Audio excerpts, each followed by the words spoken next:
So in the Bible, the ideas of heaven and earth are ways of talking about God's space and our space. So I understand our space really well. We live here. There's trees, rivers, mountains.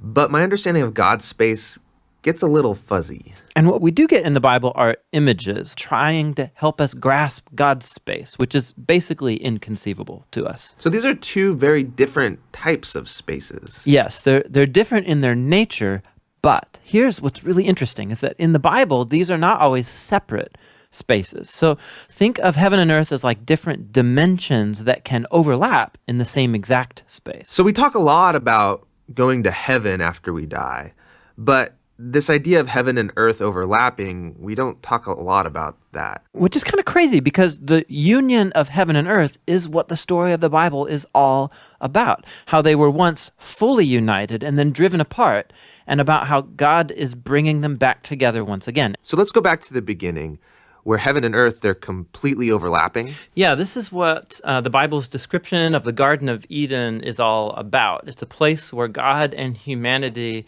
dwelt together, perfectly no separation, and humans then partner with God in building a flourishing, beautiful world and so on. But as humans, we wanted to do things a different way. We wanted God out, and we wanted to create a world apart from him. Yeah, so we have these two spaces now. And the Bible actually uses lots of different kinds of words and phrases to refer to these two spaces to make a clear distinction. So you've said that these spaces can overlap, though. So explain how that works. Yeah, this is where we have to start talking about temples. Because in the biblical world, you experience God's presence by going to a temple. That's where heaven and earth overlap. Now, there are two types of temples described in the Bible. One is a tabernacle, basically a tent that was built by Moses. And the other was this massive building made by Solomon. And these temples were decorated with fruit trees and flowers and images of angels and all kinds of gold and jewels and so on. And these are designed to make you feel like you're going back to the garden. And at the center of the temple was a place called the Holy of Holies, which was like the hot spot of God's presence. Now we can go and be with God again. But not so fast, because the temple also creates a problem. So God's space is full of his presence and goodness and justice and beauty, but human space is full of sin and injustice and the ugliness that results. So how do these spaces overlap if they're so different and they're in conflict with each other? This was resolved through animal sacrifice. Yeah, that's kind of weird. What do animal sacrifices have to do with this? Yeah, the idea is this. Animal sacrifices, somehow they absorb the sin when the animal dies in your place. And it creates a clean space, so to speak, where you are now free to enter into the temple and be in God's presence. Okay, so if I'm an Israelite and I live in Jerusalem, I might be able to be in God's presence. But you said the story of the Bible is all of heaven and earth reuniting. Right. So we have to keep going in the story where we come to Jesus in the New Testament. And in the Gospel of John, we hear this claim that God became human in Jesus and made his dwelling among us. Now, this word dwelling is really curious. It means he set up a tabernacle among us. And so what John is claiming right here is that Jesus is a temple. He is now the place where heaven and earth overlap.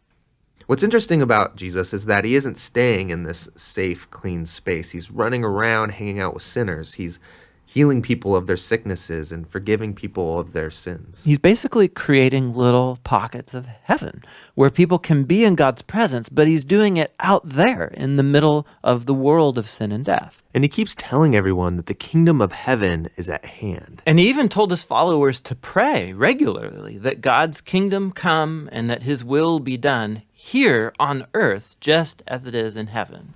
But a lot of people are threatened by Jesus and they kill him, which seems to spoil this whole plan to reunite heaven and earth. But we have to go back to a scene earlier on in Jesus' story where John the Baptist saw Jesus and said, "Behold, this is the Lamb of God who takes away the sin of the world." So Jesus isn't just talked about as being a temple, he's also talked about as being the temple sacrifice. Yeah, so the cross is now the place where Jesus absorbs sin to create a clean space that is not limited like animal sacrifices. Jesus' sacrifice has the power to keep spreading and reuniting more and more of heaven and earth. And this is all really great, but it leaves one big question in my mind, which is, what happens when I die? Don't I just fly over to God's space to be with Jesus? Yeah, so a few times in the New Testament, we learn that Christians will be with Jesus in heaven after they die, but that is not the focus of the Bible's story. The focus is on how heaven and earth are being reunited through Jesus and will be completely brought together one day when he returns. So in the book of Revelation, we get this beautiful image of the Garden of Eden, now in the form of a city, coming to end the age of sin and death by redeeming all of human history in a renewed creation. And God's space and human space completely overlap once again.